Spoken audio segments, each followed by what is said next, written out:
Muito obrigado. Finalmente chegou o verão. E eu agradeço a Deus pelo vida do meu irmão Sebastião, que está ali atrás, trabalhando para 3 hoje, substituindo 3. Irmão, obrigado pela sua disposição aí, tá? O verão chegou. E atrás eu não sei. E alguns duvidaram que o verão chegasse. Demorou tanto, tanto. Alguns adoeceram, porque estava esperando o verão chegar e ele não chegava. E gente adoeceu literalmente. E ficou depressivo, ficou triste. E aí, irmão? Quem viver verá se esse verão não veio só para nos enganar, vindo rapidamente a retornar. Deu uma rima, né? Virou um negócio assim, porque o verão é assim, querido. Bom, uma coisa é certa. Verão soma com o quê? Soma com viagem, não é verdade?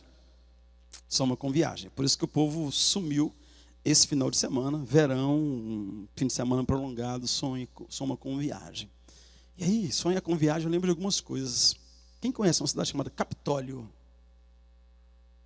Mineiro conhece. Você que não é mineiro, não morra de conhecer, porque... muito legal. E aí eu planejei umas férias, né? Eu era o planejador de férias lá em casa. Aí nós vamos para Capitólio. Capitólio, pai? Que lugar que é esse? Não, é um lugar fantástico em Minas Gerais. Se você procurar na linha de turismo, você vai encontrar Capitólio. Tem uma praia lá, uma praia artificial, mineiro, né? Sonhando com água, é igual Quebecois. Sonhando com água, sonhando com praia. E nós chegamos em Capitólio, irmãos, imaginando, eu não conhecia a cidade. Eu acreditei nas fotos, acreditei na conversa do vendedor. Chegamos em Capitólio, irmãos.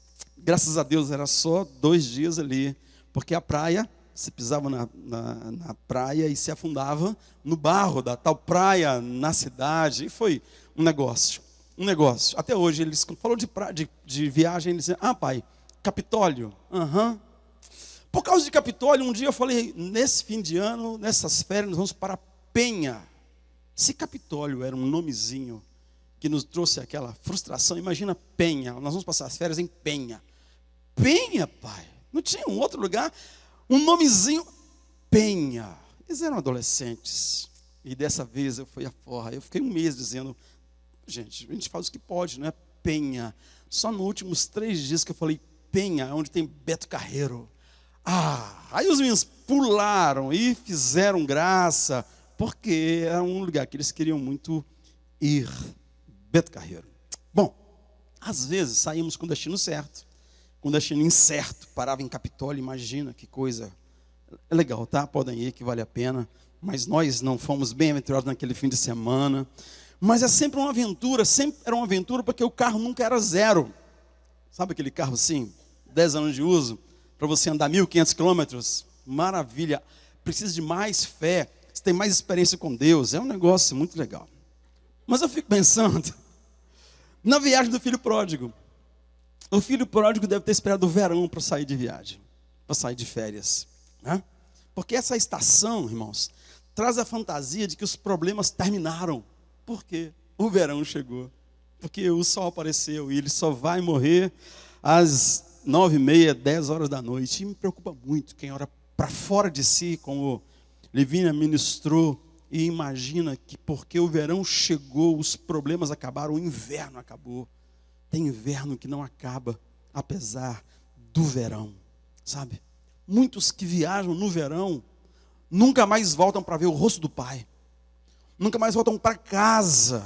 É incrível a semelhança, a polaridade, apesar da polaridade, a semelhança que eu vejo entre a viagem que fez o filho pródigo, e eu vou pensar nele aqui do lado esquerdo, nada contra os canhotos, eu sou canhoto, e pensar na viagem que Jesus fez aqui, a partir do lado direito. Não que vocês tenham mais privilégio do que quem está do lado de lá, mas só para a gente ter aqui na nossa cabeça uma comparação entre a viagem do filho pródigo. Seria uma heresia muito grande de comparar a viagem de Jesus, porque Jesus também, um dia, eu não sei como é que foi lá, se tinha um verãozão no céu, mas ele deixou a casa do Pai. Jesus deixou a casa do Pai e fez uma viagem calculada, planejada. O filho pródigo saiu sem rumo, sem a menor intenção de voltar. Jesus sabia que voltaria, e ele avisou para os seus discípulos que ele estaria voltando para o Pai, e eles nem entenderam, nem acreditaram. Planejamento. O texto sagrado fala que o filho pródigo saiu sem destino realmente, mas Jesus veio para os que eram seus. Ele sabia exatamente para onde que veio. O filho pródigo foi gastar o dinheiro do pai entre estrangeiros que o receberam como irmão, enquanto ele tinha dinheiro. Acabou o dinheiro, acabou a farra do boi, acabou a amizade, acabou tudo.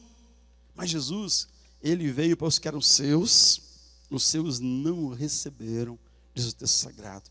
Nós imaginamos que Jesus sente saudade dos céus. Como é que ele resolvia esse problema? Oração. Ele estava o tempo inteiro em contato com o Pai, em oração. Lá em casa, se a gente orasse tanto quanto usa o WhatsApp, pensando nos filhos no Brasil, na família no Brasil, nós seríamos muito mais bem-aventurados do que somos. Eu não sei se você é a mesma coisa, mas estou aqui confessando um pecado. Se orasse o tanto que usa o WhatsApp, no sentido de falar com os filhos, de falar com os pais, de acompanhar as coisas no Brasil, o certo é que Jesus, na saudade do pai, ele orava. O filho pródigo nunca se lembrou do pai, até está quebrado, sem perspectiva. Ele não tem saudade do pai, ele tem saudade das coisas que tinha na casa do pai. Ele tinha saudade exatamente daquela situação, e ele teve inveja dos empregados do pai. Ele não se lembrava ainda do amor, do cuidado, do carinho do pai. Ele se lembrava do conforto da casa do pai, porque estava dormindo na calçada. E aí eu vejo o texto sagrado falando que Jesus chorou várias vezes, irmãos. Eu queria pensar um pouquinho sobre o choro de Jesus. Eu acho que o filho pródigo, se chorou, o texto não fala que ele chorou. Se chorou, foi exatamente naquele momento, muito mais de vergonha. E depois o Espírito de Deus usou aquilo para gerar arrependimento. Ele levanta-se e volta. Mas Jesus chorou em várias situações. Ele chorou por lugares horríveis que ele teve que visitar, naquela viagem que ele fez, vindo à terra. Mas não foi lugares físicos, foram corações. Alguns corações que ele tinha que visitar eram horríveis, as circunstâncias que ele enfrentou, por exemplo, quando ele visitou o coração daquele jovem rico. E o jovem rico olhou para ele, toda a sinceridade, disse: não vai dar, Jesus, não vai dar para nós. E ele se afasta triste, e Jesus fica triste. O texto fala que ele fica triste porque ele amou aquele jovem. Jesus visitou o coração das pessoas na sua cidade natal. E o texto fala que ele fica triste, porque ele não pôde realizar ali os milagres que realizou fora dali, porque eles não o reconheceram, não creram nele. Jesus visitou o coração dos gadarenos. E o primeiro gadareno que ele encontrou tinha uma legião de demônios, e ele libertou aquele homem. E aqueles 6.000 demônios que estavam ali entraram numa legião de porcos que estavam ali e se precipitaram no despenhadeiro e morreram. E aquela cidade olhou para aqueles porcos, olhou para o homem liberto e disse: nós preferimos os porcos e os homens endemoniados. Então vaza da nossa cidade, sai daqui. Não é o único endemoniado, não é a única manada de porcos. Se você continua nesse processo, você quebra a gente aqui. Mandaram Jesus embora, irmãos. Muitos corações que ele visitou, ele ficou muito triste, ele se entristeceu com essas visitas. No penúltimo dia de vida na terra, no penúltimo dia da viagem de Jesus à terra, ele visitou o coração de um homem chamado Pilatos. E Pilatos disse que queria a verdade. Entre tantas visitas que ele fez, me chama a atenção essa. Ele orou o coração de Pilatos. E Pilatos disse assim: o que é a verdade? E ele queria a verdade para o benefício dele, como a ferramenta dele, como instrumento para ele manusear, para ele usar. E Jesus também se entristeceu ali. No último dia, na última hora, as últimas visitas foram 2 ladrões. E um deles debochou. E um deles deixou com a sensação de que eu estou fazendo aqui. O outro disse, lembra-te de mim quando entrar no teu reino. Mas o coração daquele outro ladrão, quem sabe se fosse você e eu, ia perguntar isso, o que eu estou fazendo aqui? Preferiu manter o coração duro e terminar a vida como viveu toda ela, sem Deus. Se o filho pródigo chorou, como eu já disse, foi quando percebeu que foi enganado pelo próprio coração, enganado pelo presente século, que lhe prometera tudo e lhe roubara tudo que nem era dele. O que ele gastou com as prostitutas, com os amigos, com tudo que ele tinha ali, não era dele, era do pai. Ele usurpou, ele roubou. Ele tirou como se o pai tivesse morrido, mas o pai estava lá. Eu queria pensar ainda no investimento que o filho pródigo fez e que Jesus fez. O investimento que o filho pródigo fez de dinheiro, de saúde, de vida. O texto sagrado fala que ele gastou dissolutamente com mulheres, com o sexo, com os amigos que ele comprava, com tudo que ele viveu naquele dia ali. O objetivo era atender o seu próprio egoísmo. E aí aquilo foi acabando, foi um investimento literalmente em saco furado. Depois do egoísmo, sobra o orgulho. Eu não vou ceder, não vou dizer que está acabando o dinheiro. Eu vou manter isso aqui, eu vou tentar manter os amigos, eu vou tentar manter esses amores, eu vou tentar manter tudo isso, mas não dava mais. Tem uma hora que o orgulho cai. Cair do orgulho, querido, fica a vergonha. E o salário do pecado. Romanos capítulo 3, 23 diz que o salário do pecado é a morte. O salário do pecado é a morte. Jesus, ao contrário, investiu parte da sua vida. Se ele investiu aqui usando as mulheres, Jesus investiu parte da sua vida exatamente restaurando-as. Desse lugar do egoísmo, do orgulho, do pecado. Lembra de Maria Madalena? Mulher que Jesus expulsou dela 7 demônios. Prejuízo, né? Se fosse para os porcos ali, seria pequeno, né? 7 demônios. E 7 demônios que, quem sabe, se uniram a ela exatamente na relação com homens como aquele homem que investiu a vida para usar as mulheres ali. Cada um no seu egoísmo, e isso vai crescendo, queridos. Eu queria que você pensasse sobre essas características, a possibilidade de pensar as duas viagens, o verão do jovem rico, o verão do filho pródigo e o verão, a viagem do Filho de Deus. E a viagem que mais amo, das que Jesus fez na terra que ele veio visitar, ou quando veio visitar a terra, é a viagem que ele fez a Samaria. Ele estava na Judéia, e os líderes religiosos começaram a persegui-lo, então ele resolveu voltar para a Galileia.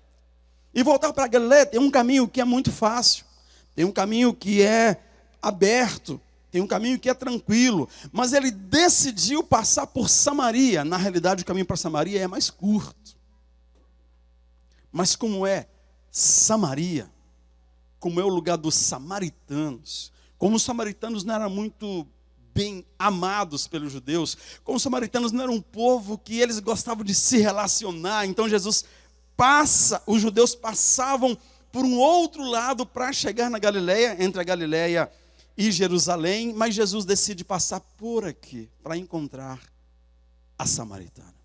Essa viagem que ele faz é fantástica, porque foi parecida com a de Capitólio. Os discípulos olharam e falaram assim: o quê? Samaria? Como assim? A nossa estrada é a outra. Ninguém passa por aqui. Como ninguém passa por aqui? Tem uma estrada lá. Não, judeu não passa por aqui. Por que judeu não passa por lá? Tem alguma lei que proíba? Os romanos proíbam? Não, Senhor, você sabe, né? São samaritanos. A gente não passa por lá. Jesus disse: nós vamos por Samaria. E foi por Samaria.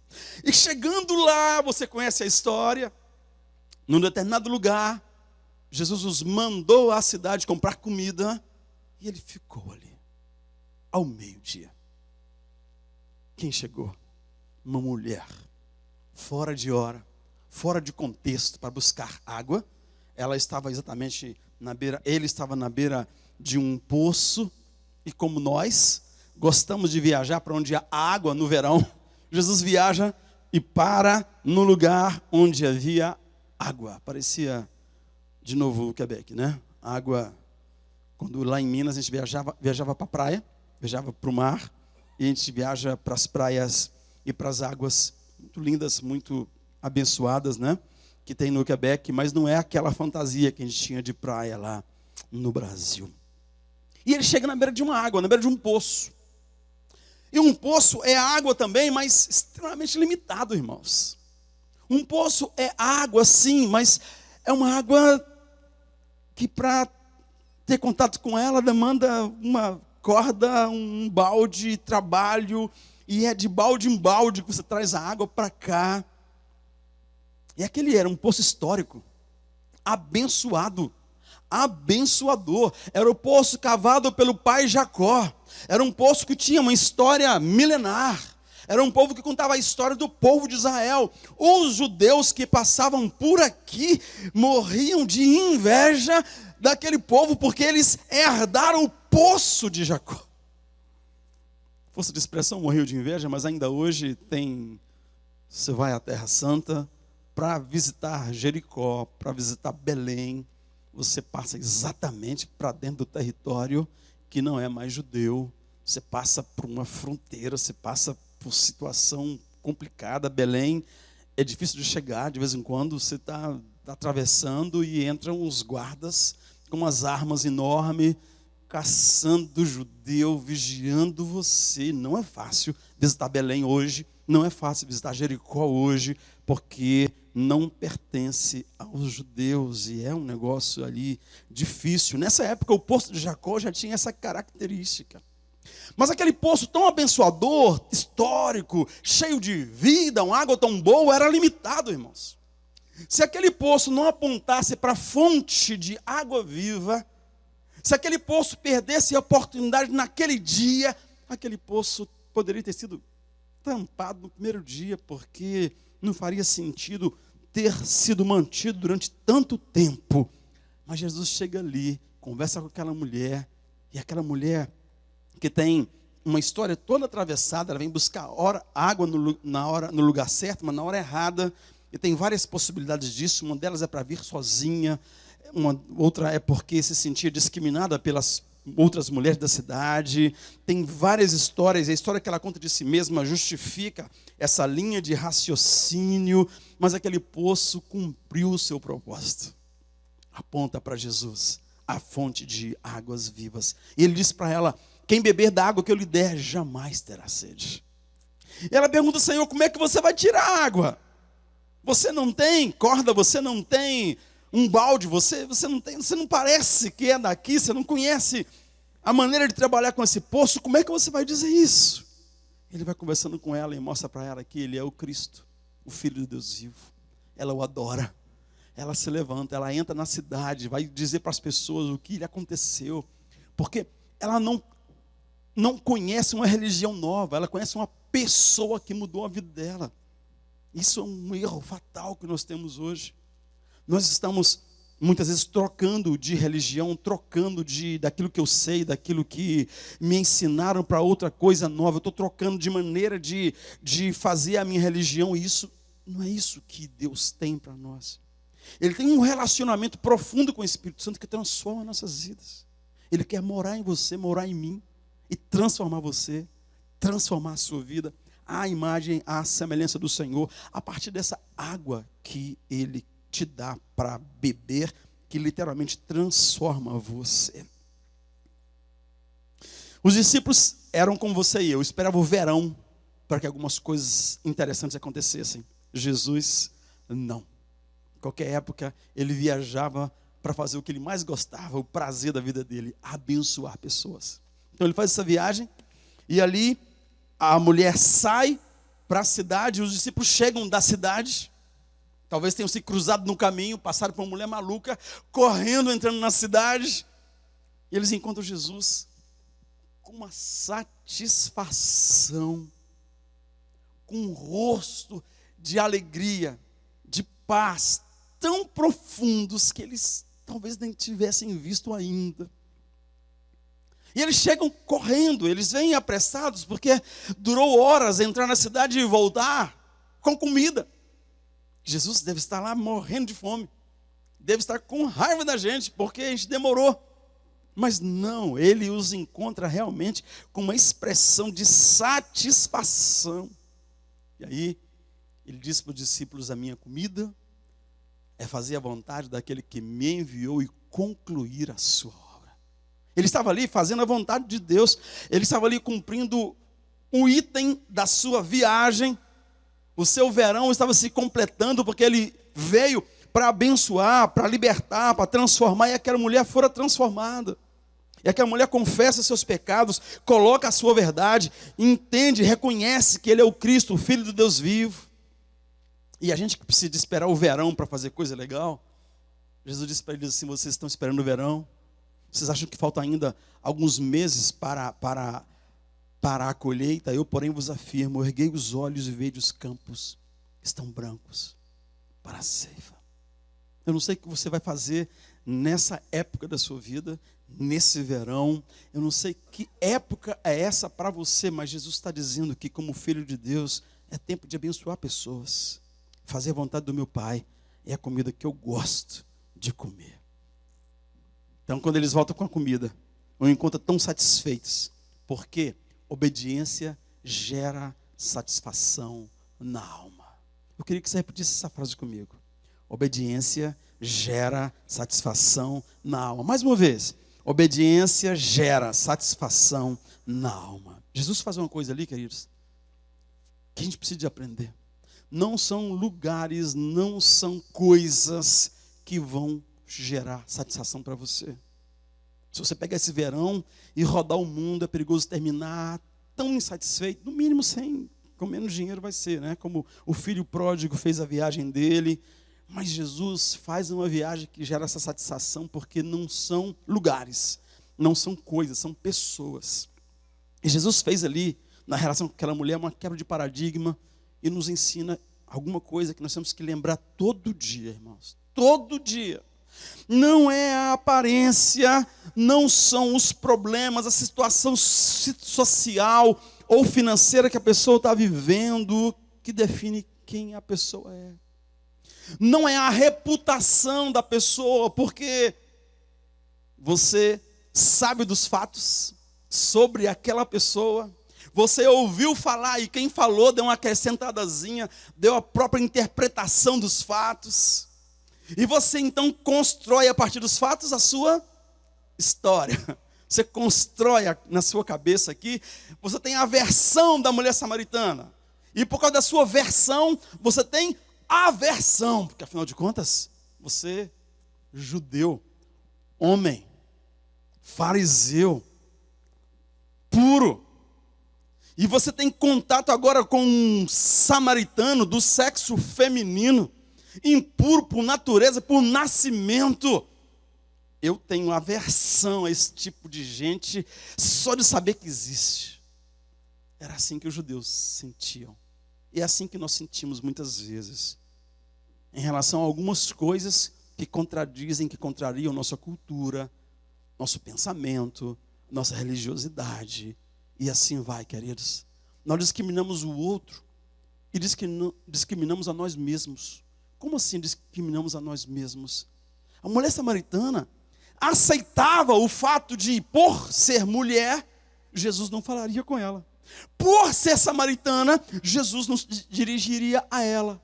Por ser uma mulher que tinha uma história e uma reputação, muitos fatos aconteceram, Jesus contaria uma história sobre ela terrível. Ele seria outro a acrescentar à história dela, desgraça sobre desgraça, e ela aceitava a discriminação como algo inegável. Ela reagia e ela questionou. Como assim?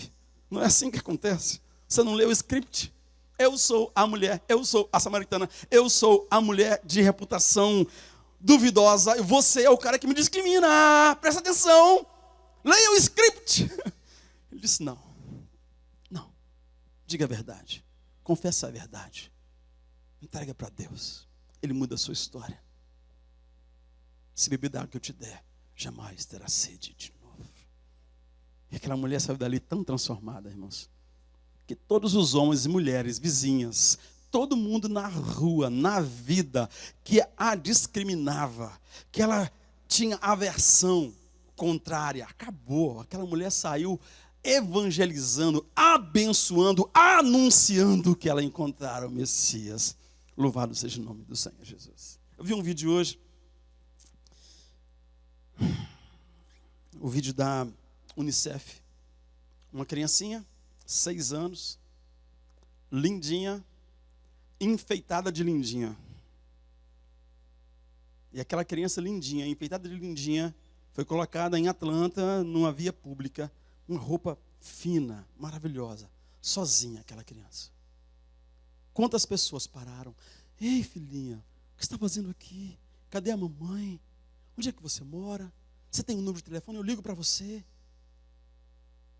Daqui a pouco, tiraram a criança e vestiram-na de sujinha, de feinha, e colocaram no mesmo lugar. Irmãos, ela ficou ali, invisível, por muito tempo.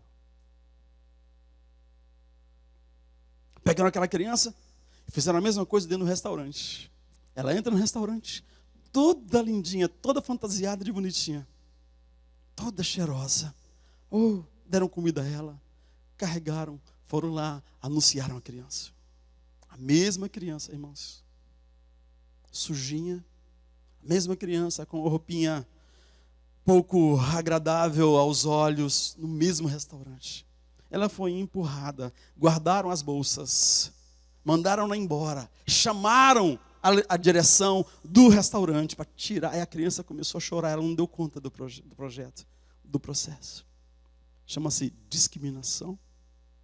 Isso, aquelas pessoas nos representam. Nós amamos o que amamos, nós escolhemos amar. E nós temos aversão àquilo que nós decidimos que vamos ter aversão, e a gente encontra provas e base bíblica para fazer isso. E Jesus vem quebrando tudo isso, libertando as mulheres. Não foi o Quebec que libertou as mulheres, irmãos. Jesus liberta. A única libertação que existe de verdade vem de Jesus. As mulheres libertas pelo feminismo, elas saem de uma cadeia para outra, sabe? Eu queria que a gente pensasse nisso. Para terminar, Jesus fez uma última viagem, muito curta, ou melhor, a última parte da sua penúltima viagem, né? Porque ele tem outra viagem planejada. Ele vai voltar, ele vem buscar a sua igreja, ele vem rever você e eu. A última viagem foi curta, queridos, bem calculada, passando por lugares que já havia passado antes. Ele sai da Galileia para Jerusalém, e é uma viagem que duraria uma semana. Ele passou ali na infância, ele foi perdido na infância, os seus pais o perderam no templo. Isso é terrível, perder Jesus no templo. Eu não sei se nós também não o perdemos no templo e vamos para casa sem ele. Quantas vezes nós fazemos isso, né? Vimos ao templo, adoramos, e quando a gente vai para casa, Jesus não está com a gente. José e Maria, e não eram qualquer um, era José e Maria, perderam Jesus no templo, nem perceberam isso. Então, Jesus havia passado ali desde os 12 anos, ele vinha, agora ele passa, queridos, naquilo que ele sabia que seria a última viagem.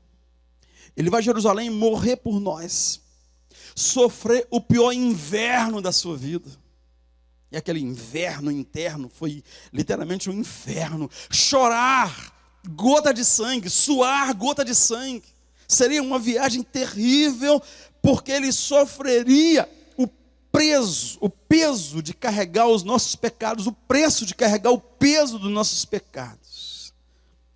Consequente afastamento do Pai, porque o Pai é santo e ele assume o nosso lado literalmente. E ali na cruz ele fala: Deus meu, por que me desamparaste? Ele sabia a resposta.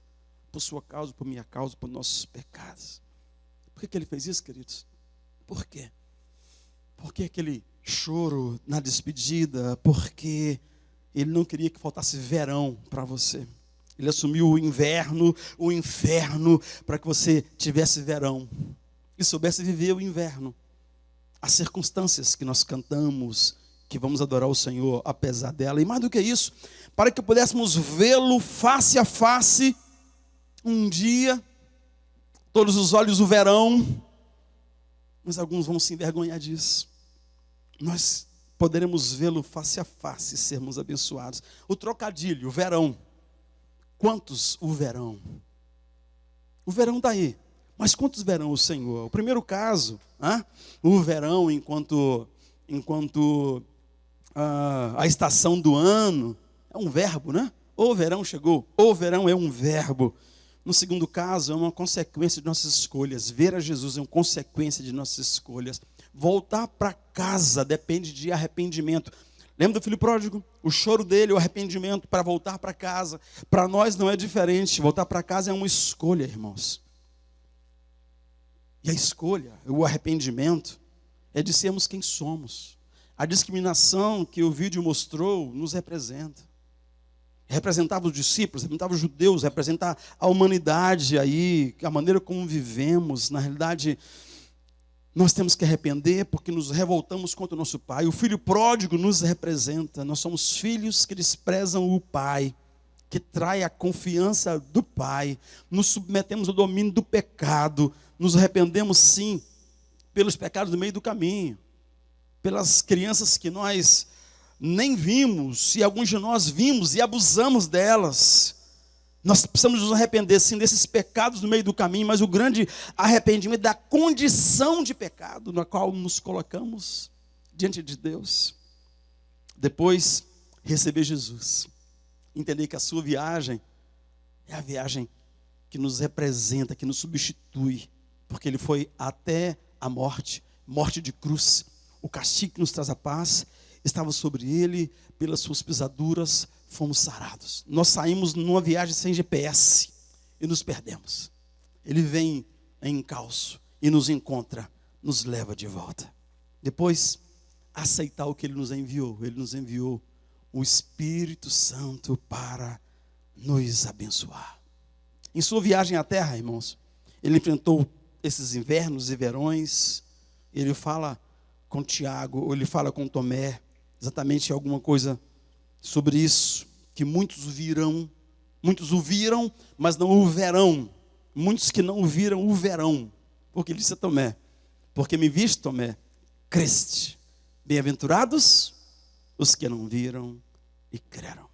Quero terminar, queridos, dizendo que enquanto ele não volta para a sua última viagem, nós somos ILPN. Somos luz para as nações. Eu e você. E é preciso lembrar que não há luz em nós mesmos. Nós refletimos a luz de Jesus. E aí, na realidade, você sai para o sol para se queimar ou para brilhar.